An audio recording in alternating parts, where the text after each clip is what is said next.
PV. അൻവറിന് യു.ഡി.എഫിന്റെ മലയോര ജാഥയിൽ പങ്കെടുക്കാൻ അനുമതി. ഘടകകക്ഷി നേതാക്കളുമായി സംസാരിച്ച ശേഷം പ്രതിപക്ഷ നേതാവാണ് തീരുമാനം അറിയിച്ചത്. നാളെ നിലമ്പൂരിൽ നടക്കുന്ന മലയോര ജാഥ പരിപാടിയിലാണ് പി.വി. അൻവർ പങ്കെടുക്കുക.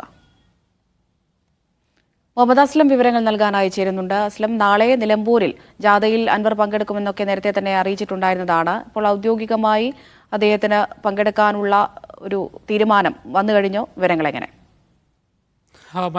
മലയോര ജാഥയിൽ പങ്കെടുക്കുന്ന പി.വി. അൻവർ പറഞ്ഞ വിവരം മാത്രമാണ് ഇതുവരെ ഉണ്ടായിരുന്നത്. യു.ഡി.എഫ് നേതാക്കൾ ഇക്കാര്യത്തിൽ സ്ഥിരീകരണം നൽകിയിരുന്നില്ല. കാരണം യു.ഡി.എഫിൻ്റെ ഔദ്യോഗികമായ ഒരു പരിപാടിയാണ്.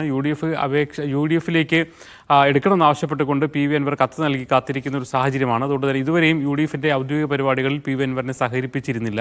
മാത്രമല്ല പി.വി. അൻവർ നടത്തിയ മലയോര ജാഥയിലും യു.ഡി.എഫ് നേതാക്കളാരും പങ്കെടുത്തതുമില്ല. അതേസമയം നാളെ നിലമ്പൂരിൽ നടക്കുന്ന പരിപാടിയിൽ പി.വി. അൻവർ പങ്കെടുക്കാം എന്നുള്ളൊരു ധാരണയിലേക്ക്, ഒരു തീരുമാനത്തിലേക്ക് യു.ഡി.എഫ് എത്തിയിട്ടുണ്ട്.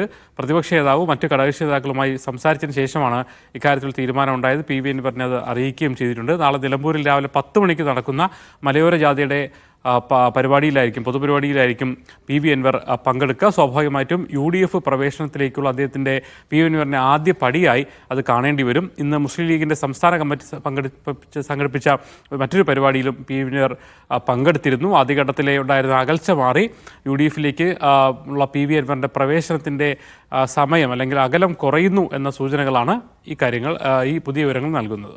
ശരി, മുഹമ്മദ് അസ്ലമാണ് വിവരങ്ങൾ നൽകിയത്.